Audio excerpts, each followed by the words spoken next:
그래서 오늘 말씀은 예수님의 중보기도입니다. 이 예수님께서 중보하고 계시는 이 기도는 대제사장적인 기도를 지금 하고 있는 것입니다. 그래서 하나님에 관한 기도와 또 자기 자신에 대한 기도, 목적은 예수 그리스도의 영광이고 영화이거든요. 그렇기 때문에 그 기도를 지금 드리고 있으면서 또 그 후에는 제자들을 향한 기도를 하고 있습니다. 그래서 예수 그리스도께서 이제는 교별사를 하시고 그리고 중보기도를 하시고 그리고는 승천하셔서 하나님의 우편에 앉아 계실 것입니다. 그 사건이 오늘의 사건인 것입니다. 그래서 오늘 이 말씀을 보면은 하나님을 대상으로 드리는 이 중보기도로서 예수님 자신과 그의 제자뿐만이 아니라 오고 오는 성도들을 위해서, 다시 오고 있는 성도 곧 우리들을 위해서 대제사장적인 중보기도를 장엄하게 지금 하고 계시는 것입니다. 그래서 이 전체적인 이 내용을 보면은 예수님의 기도가 되고 있는 이 본장은 마태복음 6장 9절 13절에서 주기도문과 같이 함께 이 성경에 예수님의 기도 내용이 구체적으로 언급되고 있는 장입니다.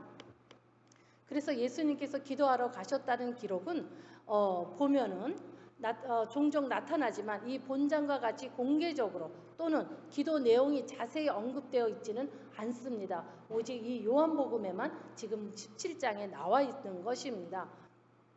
그래서 예수님의 기도는 대제사장적인 기도라고 일컫는데 그 까닭은 그리스도의 대제사장적인 사역의 절정적인 십자가상의 죽음을 전체적으로 나타내었기 때문인 것입니다.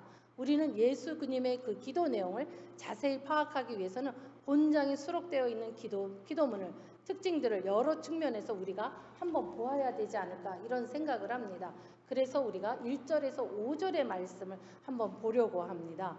그의 목적은 아버지의 영광을 위한 것이라고 1절에 말씀하고 계십니다. 예수님께서는 십자가의 고난이라는 큰 일을 앞두고도 자신을 위해서 힘써 용기를 내서 무엇을 구한 것이 아니었습니다. 오직 아버지 하나님의 영광과 그의 뜻이 이루어지기만을 바라는 하나님 중심적인 기도를 하였었습니다. 그거와 마찬가지로 예수 그리스도께서는 먼저 하나님의 영광을 구하는 기도를 하였다라는 것입니다. 그러고 난 뒤에 영생과 권세를 받음을 기도를 하였고 끝으로는 아버지와 아들이 동등하게 영화롭게 될 것이라고 하는 것에 대해서 기도하고 있는 것입니다. 오늘 이 요한복음이 왜 17장이 중요하냐 하면은 우리가 기도를 많이 합니다. 그러나 우리의 기도는 나의 강구의 기도에 어쩌면 급급하기가 쉽기 때문인 것입니다. 그러나 우리가 예수 그리스도의 이 구체적인 기도가 요한복음 17장에 나와 있는 이유는 무엇이냐 하면은 우리가 하나님의 영화로움, 예수 그리스도가 얼마나 영화로우신 분인가에 대한 이야기인 것입니다. 그렇기 때문에 우리들의 기도는 늘 여러분들이 제자훈련에서 배운 것과 같이 하나님을 먼저 영화로움을 올려드려야만 합니다. 하나님을 먼저 칭송해야 된다라는 것입니다. 하나님을 먼저 찬양해야 되는 것입니다. 그것으로 비롯해서 우리의 신앙 고백이 이루어져야 한다라는 것입니다. 그렇기 때문에 오늘의 이 1절의 말씀은 기도의 주제이기도 합니다. 그래서 영화롭게 하시옵고 하나님이 영화로워지시게 해야만 하시겠고 또 영생이라고 하는 그거는 뭐죠? 목적이죠. 영생이 목적입니다. 우리가 하나님이 영화로우신데 우리에게 주시는 거는 영생이라고 하는 그 목적, 그러고 난 뒤에 권세라고 하는 그 수단, 이것으로 인해서 예수 그리스도가 영화로운 것 같이 그 제자들도 영화롭게 하여 달라고 하는 기도였다라는 것입니다. 그렇다면 여기서 오고 가는 그 다음 시대라고 얘기를 하는데, 그렇다면 지금 현재 우리 좋은 목자교회 성도 여러분들은 하나님이 영화로우신 것 같이, 예수 그리스도가 영화로우신 것 같이 우리에게도 영화롭다라는 것입니다.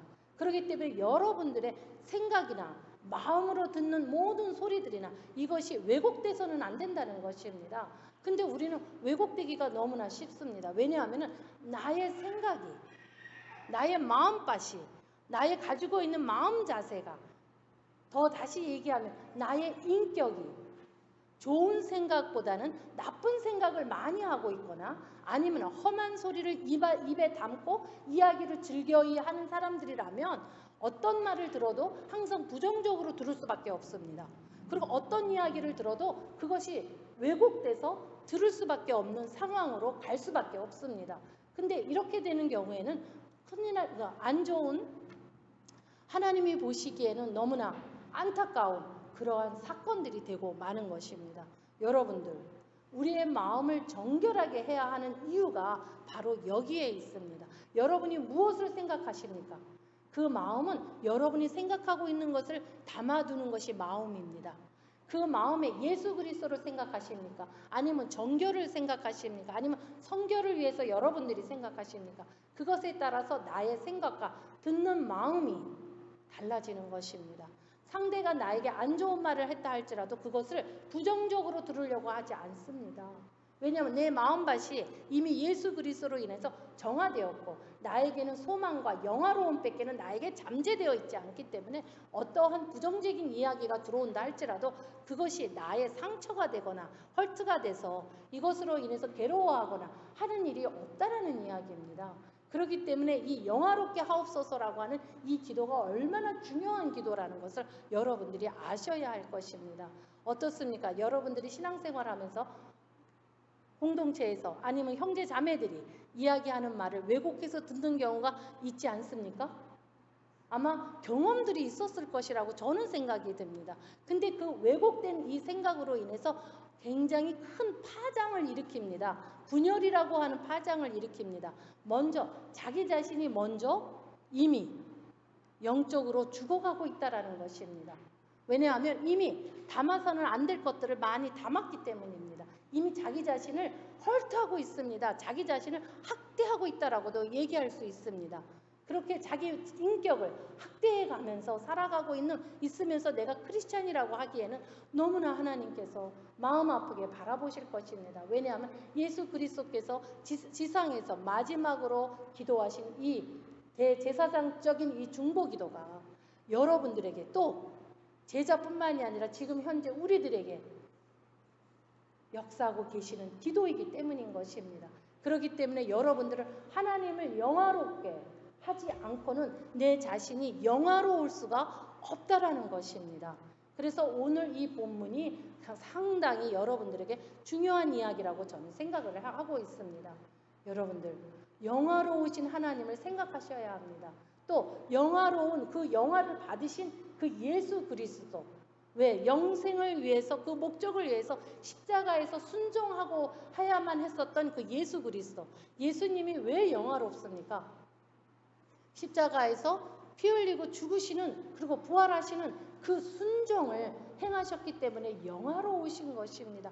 그 모든 그 순환들을 겪음으로 인하여서 예수 그리스도는 영화로울 수밖에 없었다라는 것입니다. 그렇다면 베드로전서에서 얘기하는 것과 같이 여러분들은 어떻게 해야 되겠습니까? 여러분들도 영화롭게 살기 위해서는 고난에 대해서 여러분들 두려워하지 마십시오. 누군가가 내가 예수 믿는 것으로 인하여서 일어나고 있는 나를 핍박하고 예수 믿는 것으로 인하여서 시기 질투하고 영적인 질투를 하고 있는 그 모든 악한 것들에 대해서 여러분들 힘들어하지 마십시오. 두려워하지 마십시오. 베드로는 그렇게 말하고 있습니다. 우리는 그것이 곧 축복이기 때문인 것입니다. 왜냐하면 예수 그리스도와 함께 십자가에 동참하기 때문인 것이에요. 그렇기 때문에 이것이 바로 영화로운 것입니다. 여러분들이 어떻게 영화로울 수가 있겠습니까? 여러분들이 교회에 들어와서 좋은 얼굴을 하고 스마일을 하고 사람들한테 겸손히 행동하고 하는 그것이 영화로운 것일까요? 이 교회 문을 나갔을 때 집에서 자녀들 앞에서 아니면 자기의 상대인 남편과 아내 앞에서 어떠한 표정을 짓고 있느냐라는 것입니다. 교회와 가정이 같은 표정이 아니고 다른 표정을 만약에 짓고 있다면 이것은 무언가가 잘못되고 있다는 것입니다. 여러분들 집에서 하는 행동을 교회에서도 하시겠습니까? 분명히 교회에서 좋은 얼굴을 하고 있는 이유는 무엇일까요? 좋지 않기 때문이 아닐까요? 본인도 이미 알고 있다라는 거 아닐까요? 그렇다면 가정에서도 좋은 얼굴을 하십시오. 왜냐하면 여러분들에게 주어진 것은 가정입니다. 그 가정에서 좋은 얼굴을 하지 못한다면, 그러한 나의 관리가 이루어지지 않는다면 여러분들 교회 와서 웃고 있는 그 얼굴은 가식이라고 밖에는 할 수가 없습니다. 하나님은 여러분의 마음을 은밀히 바라보십니다. 여러분의 행동을 은밀히 보고 있습니다. 여러분이 말하고 있는 그 언어를 은밀히 바라보고 있습니다. 여러분들, 내 안에 무엇이 담겨 있는지를 한번 생각해 보셔야 할 것입니다. 그렇지 않고는 배고파서 울고 있는 그 사자가 나를 삼키려고 으르렁거리는 것과 같이 그 사자를 피할 길이 없을 것입니다. 왜냐하면 내 안에 무엇이 담겼느냐에 따라서 이것이 다르기 때문인 것입니다. 그래서 우리에게는 하나님의 그 영생이라고 하는 것이 여러분 안에 이미 존재하고 있습니다. 여러분은 영생을 가진 자입니다. 맞습니까? 여러분들은 그렇다면 권세를 가졌습니다. 무슨 권세를 가졌습니까? 예수 그리스도의 이름의 권세를 가진 자들입니다. 그렇다면 그 권세로 내 안에 들어오는 부정적인 생각들을 물리치셔야 됩니다. 제가 여러분에게 수없이 얘기하고 있는 말 중에 하나인데, 우리는 지금 싸움은 지금 밖에 있는 누군가와의 싸움이 아닙니다. 우리는 미국 땅에 살면서 우리 예수 믿는다고 여러분들을 잡아가지 않습니다. 지금 현재 나를 영생으로 가지 못하게 잡고 있는 것은 바로 나 자신입니다. 나의 옛사람. 내가 세상에서 배운 것이 으뜸이라고 생각하고 있는 것들. 내가 하나님의 법보다 세상 법이 으뜸이라고 생각하고 있는 것들. 내가 하나님보다 내 자신이 더 옳다라고 생각하고 있는 것들. 내가 누구보다도 내가 더 많이 알고 있다라고 착각하고 있는 것들. 이 모든 것들이 여러분의 마음을 사로잡고 그 생각이 여러분을 끝없는 수렁이에 빠뜨릴 것입니다. 예수님은 우리가 낮아지기를 원합니다. 낮아진다는 것은 영화롭게 된다라는 거예요. 그 말은 곧 겸손하게 된다라는 것입니다. 머리를 숙인다는 것이에요. 마음을 온유한 마음을 갖는다는 것입니다. 그러기 위해서는 여러분의 마음밭을 어떻게 해야 될까요? 바꾸어야 된다라는 것입니다. 여러분의 안는 부정적인 생각들이 있습니까? 여러분들 다 토해내십시오. 누구한테 토해내야 될까요? 하나님에게 토해내셔야 합니다. 사람에게 토해냈다가는 큰일 납니다. 하나님에게 기도하면서 나의 부정적인 생각들을 다 토설하십시오. 시편 기자가 기도하는 것 같이 여러분들도 그런 기도를 하십시오. 그리고는 하나님의 영으로 가득가득 채우십시오. 그리고 하나님의 말씀으로 채우시고 찬양으로 채우십시오. 그래서 여러분의 마음을 영화롭게 하시는 여러분들이 되시기를 축원합니다. 그러면 여러분들에게는 영생이 있다라고 이야기했습니다. 그러면 영생에 대해서 조금만 더 구체적으로 우리가 한번 이야기를 나누려고 합니다.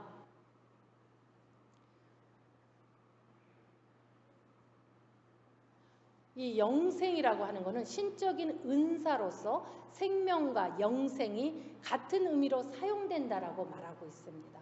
그러면 영생은 생명이다라는 것입니다.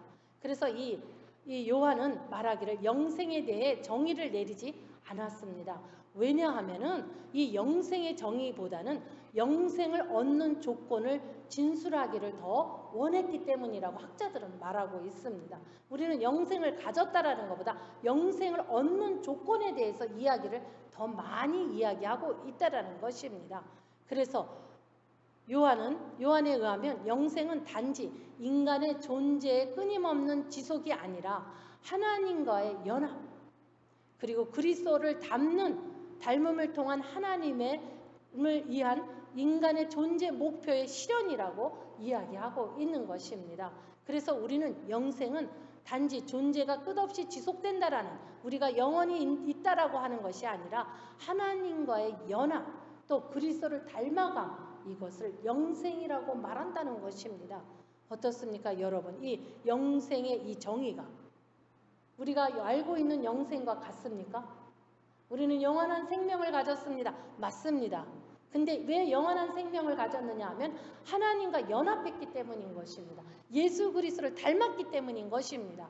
그렇기 때문에 우리는 어떠한 고난이 와도 우리는 예수 그리스도처럼 그것을 기쁨으로 받아들이고 순종하며 하나님 뜻을 이루어 드리는 것이 영화로움을 드리는 것입니다. 그것이 영화로움을 받은 자가 해야 할 응답인 것입니다.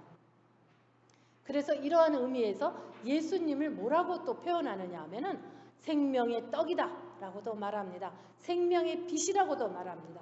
생수라고도 말하는 것입니다. 그래서 이 영생이라는 것은 여러 의미로 사용이 되고 있는 것입니다. 이 영생은 종말론적으로 하지만은, 종말론 쪽이기는 하지만은 예수 그리스도를 실존적으로 체험함으로써 얻어지게 된다는 것으로 생각을 해볼 때 현재적이라고 말할 수 있다라는 것입니다. 그렇다면 영생은 죽어서 갖는 것입니까? 아니면 지금 여러분에게 지금 살아있는 것입니까? 지금 여러분들이 영생을 누리고 사는 삶이어야 된다는 것입니다. 그런데 여러분들이 영생을 누리고 살아가는 사람들은 영화로울 수밖에 없는 것입니다. 왜냐하면 예수님이 곧 생명의 떡이다라고 얘기했는데 여러분들이 구하고 있는 것이 혹시 세상 것은 구하고 있지는 않습니까? 이미 여러분들은 생명의 떡을 먹었습니다. 그리고 그 생명의 떡을 먹은 자답게 그 눈으로 세상을 바라보십시오. 그럴 때 성령이 어디서 와서 어디로 가는지를 알 수 있을 것입니다. 그래서 여러분들이 그 부라고 하는 물질이라고 하는 것을 잡지 못해서 안타까워하시고 살아가는 삶을 살아간다면 그거는 어리석은 일입니다. 이미 여러분들에게 주어져 있다라는 것입니다. 다만 문제는 내가 영화로운가 라는 것입니다. 키는 여기에 있다라는 것입니다. 제가 간혹 많은 크리스찬들한테 상담을 받습니다만은, 제가 상담을 하지만 그분들이 하는 얘기들은 결론적으로는 물질에 대해서 이야기를 많이 합니다. 물질관에 대해서. 어떻게 하면 부자가 될 것인가. 거기에 대한 이스큐즈는 무엇이죠? 내가 하나님 일을 하기 위해서 라고 이야기합니다. 하나님 일을 하기 위해서라면 성경을 알아야 합니다. 하나님이 무엇을 원하는지를 알으셔야 합니다. 다만 물질만을 구한다고 해서 구해지는 것이 절대 아니라는 것입니다. 그렇게 해서 부자가 됐다는 소리는 제가 아직 들어보지는 못했습니다. 여러분들 부를 쫓습니까? 여러분 생명의 떡이신 예수 그리스도를 진정으로 믿으십시오. 그리고 그분을, 그 영생을 받아들이십시오. 그리고는 나는 예수를 믿는다 하면서 영생이 나에게 있는지 없는지도 모르고 살아가는, 무감각하게 살아가는 것이 아니라 나의 정체성을 정확하게 가지고 살아가는 여러분들이 되십시오. 이미 이 세상은 여러분의 손에 주어져 있습니다. 다만 여러분들이 그 세상을 어떻게 해야 하는지를, 방법을 설교를 통해서, 제자훈련을 통해서 들으면서도 불구하고 자기 고집을 피우며 내가 아는 성경으로 그것을 꿰맞추려고 혹시 하고 있지는 않으십니까? 여러분들, 영화로운 여러분들인 것을 인정하십시오. 그리고 인지하십시오. 내가 어떠한 존재인지를 여러분들 아셔야만 합니다. 어떻습니까? 여러분들 자기를 학대하고 살아가는 그 삶을 혹시 살아가고 있지 않습니까? 나는 왜 이것을 못했지? 나는 왜 이렇게 못하는 거야? 왜 저 집사는 저렇게 잘 되는데 왜 나는 왜 안 되는 거야? 라고 혹시 생각하십니까? 내가 지금 죽도록 내가 노력을 했는데도 왜 나는 축복을 못 받는 거야? 라고 혹시 생각하십니까? 그렇다면 여러분들 한번 본인의 정체성을 한번 점검해 보십시오. 내가 무엇을 의식하고 살아가는지, 나의 옛사람을 의식하고 살아가는지, 아니면 새롭게 창조되어 있는 하나님의 영인 생명의 떡인 내가 의식하고 살아가고 있는 것인지, 그것을 아마 분석해 보시면 충분한 답이 거기서 나오실 것입니다. 성도 여러분, 여러분들은 영화로운 사람들입니다. 그렇기 때문에 예수 그리스도의 생명의 빛이 여러분의 마음을 쪼갰습니다. 이미 모든 관절과 골수에 모두 쪼갰습니다. 여러분들은 이미 하나님의 사람들입니다. 그래서 생명의 빛이 여러분들 안에서 역사하고 있습니다. 그런데 자꾸 옛사람의 생각으로 음탕한 생각과 음행한 생각과 악한 생각을 하면서 자기 자신을 학대하지 마십시오. 그것은 자기를 학대하고 있는 것입니다. 부정적인 생각을 하십니까? 그거는 곧 자기를 학대하고 있는 것입니다. 여러분들은 이미 예수 그리스도의 십자가의 공로로 여러분들은 영화로워지셨습니다. 근데 그 공로를 저버리고 그 공로를 배신하고 배교하고 자기 자신을 학대하는 삶으로 살아가고 있지는 않으신가요? 오늘 이렇게 영화로움이라는 말씀으로 여러분과 이렇게 나누고 있습니다. 여러분들 본인이 영화로운 것에 대해서 확신을 가지십시오. 그래서 생명의 떡을 이미 내가 가졌고 또한 이 생명의 떡을 믿지 않는 가난에 떨고 있는 아니면 두려워하는 자들에게 가서 그 생명의 떡을 나누어 주셔야 합니다. 또 여러분은 생명의 빛이 여러분들 가운데에 있습니다. 그 빛을 또 믿지 않는 자에게 아니면 그 어두움에 묶여서 살고 있는 괴롭게 살고 있는 자들에게 생명의 빛을 여러분들이 비춰주셔야 합니다. 여러분들은 왜 구별이 되었습니까? 세상 가운데에서 견딜 수 있는 권세를 주셨기 때문인 것입니다. 여러분들은 세상의 지배를 받는 자들이 아니라 세상을 다스리는 권세를 가진 사람들입니다. 그렇기 때문에 여러분들은 생수가 여러분의 안에서 끊임없이 흘러나와야만 하는 것입니다. 여러분들 고인물은 썩습니다. 여러분들이 흐르고 있는 그 생명수 이것이 있다면 여러분들은 부정적인 생각을 즉시 그것을 물리칠 수 있는 힘을 권세를 가지고 있기 때문에 물리칠 수 있을 것입니다. 근데 그것을 방치해두고 내 생각이 나를 잡아먹도록 내버려두고 살아간다면 그것은 어리석은 자의 모습일 것입니다. 하나님과의 연합이 아닙니다. 예수 그리스도를 닮아갈 수가 없는 삶으로 살아가는 것입니다. 우리 좋은 목자교회 여러분, 여러분들은 숫자가 작습니다. 그러나 여러분들의 성경 공부와 많은 이 예배의 순종으로 인해서 여러분들은 많은 지적인 것을 가지고 있습니다. 여러분들은 성경을 잘 압니다. 하나님의 뜻을 너무나 잘 압니다. 또한 여러분들이 작은 손이 모여서 선교지에 교회를 세우신 분들입니다. 여러분들 자신감을 가지십시오. 여러분들이 얼마나 하나님이 귀하게 생각하고 있는지를 아셔야 합니다. 저희 교회가 6년째 교회를 하고 있습니다마는 여러분들이 이제 하나님의 그 사역에 동참하였습니다. 6년간 우리는 많은 교육을 받았습니다. 정체성에 대해서도 작년은 1년 내내 했습니다. 그리고 여러분들은 그 정체성을 확립함으로 인하여서 여러분들은 그 도미니카라고 하는 하이티 사람들이 자기 나라에서 나와서 피난 와서 사는 그 가난한 그 동네에 여러분들은 성전을 지은 사람들입니다. 여러분들은 귀하신 분들입니다. 여러분들은 영화로우신 분들입니다. 하나님 예수님께서 승천하시면서 하신 이 기도가 여러분의 동일한 기도가 되시기를 주 예수 그리스도의 이름으로 축원합니다. 묵상하겠습니다.